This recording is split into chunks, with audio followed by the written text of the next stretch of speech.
Welcome back, everyone, to Deal Flow Live. This is the podcast where we talk about all things deal making, transactions, buying and selling of businesses. And today we're covering a very important topic. What are we talking about today, Ryan? Well, we're reflecting on the SBA as a organization, but also in kind of tandem, the government shutdown. It has affected many different parts of the government, but what pertains to us specifically is the SBA department. They are no longer accepting or processing any applications. You can still get everything ready and still get it submitted, but nobody is looking at any of that until they are back in session. And I think that's also I think there is a little bit of loan support where if you have a question about your loan, you theoretically can maybe get somebody. It'll be difficult like student loans, but nobody's really there to help you if you need a hand with them. So unfortunately, that lane of funding is completely gone for the time being. And this is really the main way that people buy businesses if they don't have all the money for them. They will get an SBA loan, put 10% or so down, and then finance the rest. They're just not they're not approving any loan applications right now. So you can't do it. It's off the table. No, it's a damn government shutdown. So I think what we wanted to do today is talk about how there are workarounds to SBA. We've talked a lot about how to find funding before, but just kind of explore more ways of getting a deal done. Now, we've had a couple of different people on our show that have talked about how deals get done normally. A lot of them do SBA financing. But I think when it comes to the savvy buyer, I'll say, there are ways to work around it. And I think the first one that comes to mind for me is I call it the inside man, the person, if you're working in the business, which as David Barnett talked about, having somebody who worked in a business, this guy got hired on by the business and eventually through conversing, he ended up becoming the next owner of it and actually bought into it through working to it. So the working capital kind of inside man track, Brody, what do you think about that one?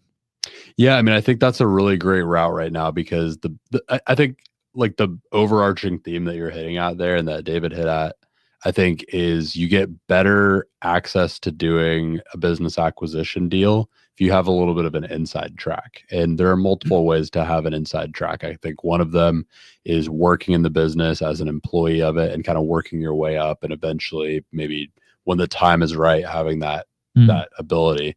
The other way I think is like if you're some kind of company that's already working B2B with different types of businesses, maybe in a particular category, there might be a way to find, you might have clients that you could kind of get that inside track on. Maybe if you're an accounting firm or something like that, something that gets access to that type of information and is able to kind of meet the business owners where they're at with that.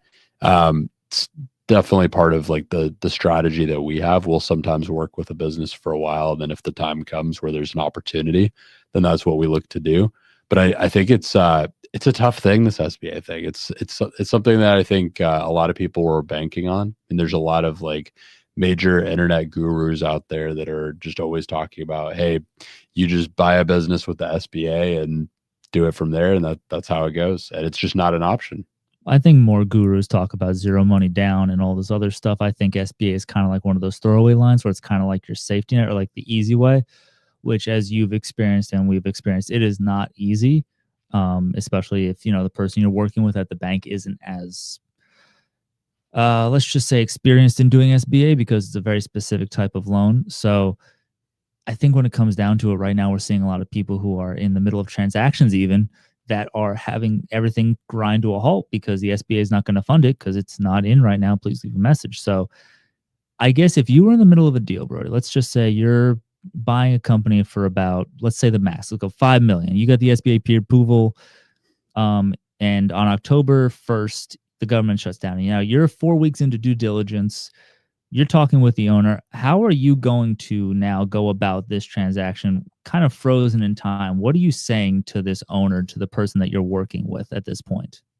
Well, I think you'd have to be transparent with yourself a little bit and just realize like this may not have the same legs that it had before.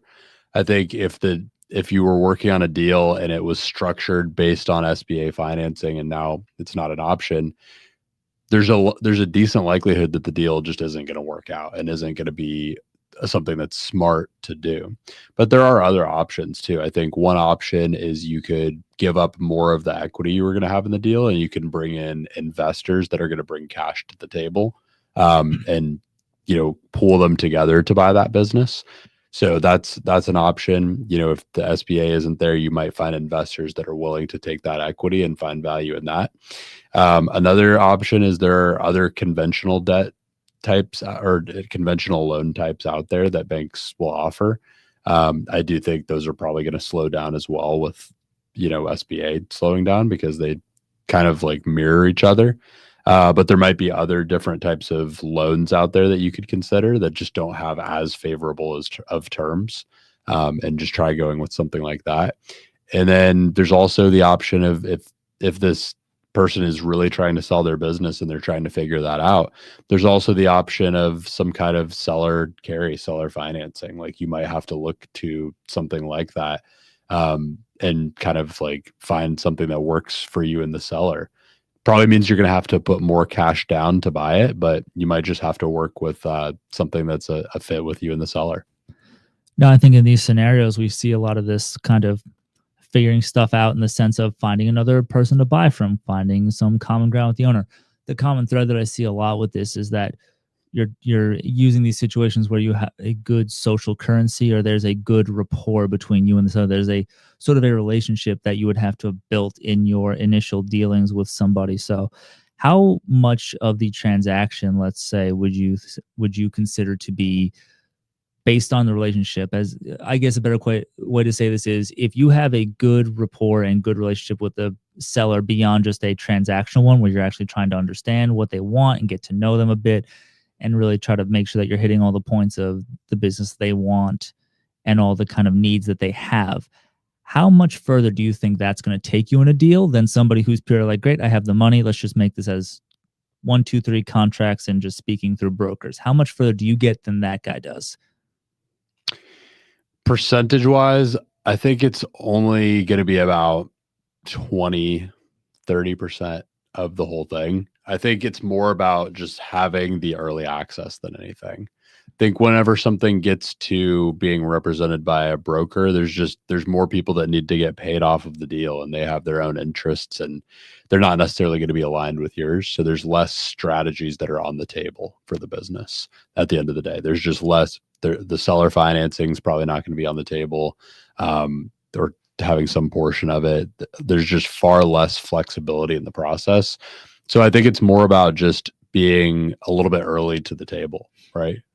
But if the seller knows you and has a sense of who you are as a person, you're talking one-to-one frequently, you would say that you're more likely to get that concession or that leniency with the seller on extensions or on making the deal altering.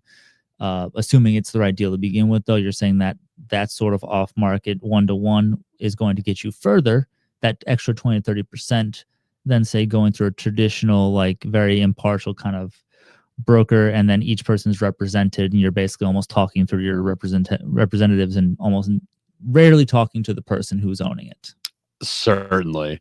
I mean, if it's comparing going only through a broker to going through the person directly, I mean, you're just going to get much more accomplished talking to the seller directly and just asking them what they need out of the deal and just being able to cut straight to the chase. It's a complete night and day difference. So in a situation like we're at now, where we find the SBA is on hold indefinitely and traditional lending might not be as plentiful, getting creative and being first to come to a deal directly to a seller might actually be the way to get those deals across the finish line. Even if you might have to tell them, hey, look, we might have to wait till this is done. Can you please kind of help me, keep this on the table for me for a little while longer? You might get those concessions if you have that actual relationship built up. And of course, like you said, if you're the first one in, odds are you're going to get some more favorable terms because you're the first. So they're going to want to see if maybe this will work. Yeah, it's not a guarantee, but just from what I've seen and what I've experienced, it's definitely more likely to get you terms that work better. Because, I mean, I think there comes this point, and in my opinion, it's kind of a diminishing point of returns, but there comes this point where a seller puts the business on market and they get a very inflated idea of what they could get for the business as far as the price and terms. And so they they feel this abundance of options of people that could buy their business, and they feel like there's just plenty of options to go around.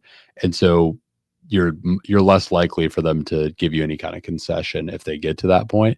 Now, the problem with them getting to that point on their end is a lot of time I see many business owners get to that point where they feel this abundance of options, but they don't actually have real offers coming because their expectations are too high.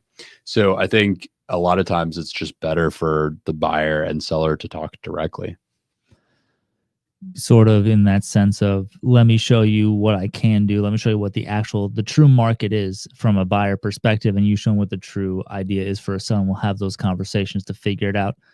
Now, obviously, it's going to be different for everybody in every business, but I think with the current climate, with lending and how it is, being creative and getting those off-market first-run deals is going to be more important than ever. I mean, you're seeing it, I'm sure, a lot on your end, being that you work both in the broker and the buyer world. So, Yeah, I mean, I think it's kind of the only option right now. I don't really see when I look at deals that are on market represented by a broker, and I look at the traditional methods that are out there, unless you've got tons of money sitting around and you just want to really pay more than makes a good financial sense to get involved in a business, I just don't see how you get a deal like that funded in this kind of market. And maybe there's things that I'm missing, but it's just a very difficult climate to make these deals happen in at the moment, unless you have investors standing by, or you have your own capital to deploy. I agree. I think with the SBA shutdown, we're really kind of in a point where it's either the large cash buyers, the funds, the people with disposable that far beyond that exceeds what a normal person is. You're going to have a harder time getting that deal across the finish line, especially when you have a sort of a middleman who takes their cut involved. And we like brokers. We know many of them, and they're great people. But I think if you're not in a position where you have that cash, if you're using an SBA loan, probably not. That's no shame. I'm looking to get one.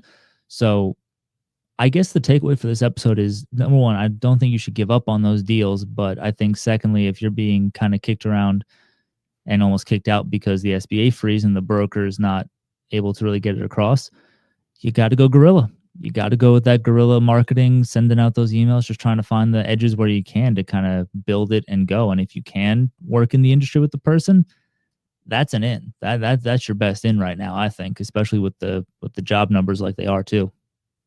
Yeah, completely agree. I mean, that's what we've had success with. I mean, any deal that we've worked on, that we've done, really that has gone the distance has been kind of on these off-market channels where we're not finding it directly from like a listed source. Yeah, I think you've actually worked in every single business that you've bought. Yeah, I think you've actually been technically an employee too. Some of them you were owner operator, but I think many times your scale for sale is brought in to do stuff, and by the end of it, they're like, "Please, no, what's it going to take to keep you in here? And let's talk about the future." So it does work. There are people that are doing it. I mean, you and Grant are proof that works. Yeah, I think it's a good model in this climate. I think the important thing is, if you are pursuing something like that, I think the important thing is that you're bringing some kind of like track record to the table that allows you to be able to have that success, and that you're bringing really an expertise in people management. That's the biggest thing. It's like you've managed people successfully. You know what it takes to get people to perform on a day-to-day basis. I agree. I think with everything going on right now, there's a lot of stuff that you could bring to a business owner to kind of get your foot in the door to start the process of getting that deal. And we've kind of gone a little bit all over the place, I think, on this episode, but it's such if we could do an entire 6-episode docu-series on SBA loans and why we both love and hate them. But I think the takeaway for me for this episode today is probably don't give up.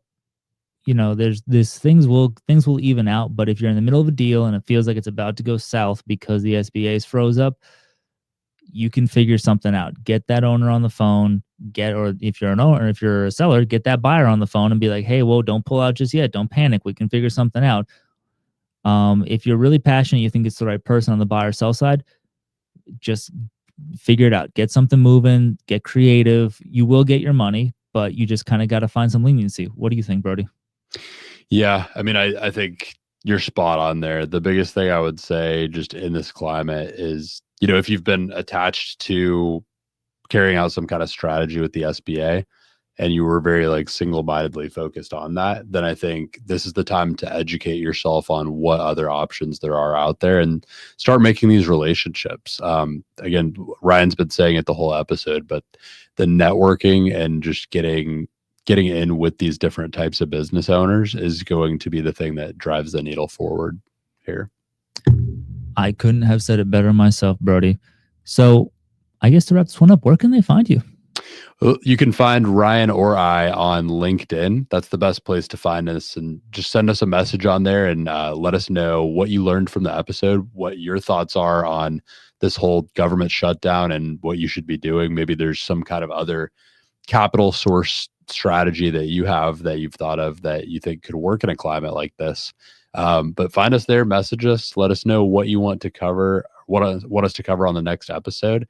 And in the meantime, tune in every Tuesday night, right around 6 p.m. Eastern Standard Time for Ryan and I to give these breakdowns on what we're talking about and what the climate is going on and this wild west of business transactions that's changing basically every week. Yeah, lenders and brokers, get in the comments. Tell us some of the stories of what you've been seeing currently and kind of how your deals have been going or what you've seen people do to keep a deal going forward. And before we sign off here, I just want to make sure everybody is following Brody on YouTube. There's some very exciting stuff coming from the Scale for Sale team and from Deal Flow Live. And all I'm going to say is somebody might have a beard coming soon. So I'm not going to say who, but somebody may be bearded in the next product. So it's a great point. If you are watching this right now, Deal Flow Live is expanding and we will still be doing this podcast, but we will also have another line of doing essentially a series where we have business owners come on and pitch their business for investment, specifically focused on your everyday blue collar businesses, boring businesses like the ones that Ryan and I cover on the podcast. But we will be expanding to have businesses come on and pitch their business, kind of break down the numbers and everything. So tune in for a little bit of a new format coming, but those will be posted right here if you're on YouTube, and just find my name, Brody Vincent, on YouTube, and you should be able to find it. Next episode is coming out very shortly here. That's all we got for you tonight, folks. Thanks for tuning in. Hopefully it's helped you. I know it's definitely helped us, and we'll see you on the next one. See you on the next one.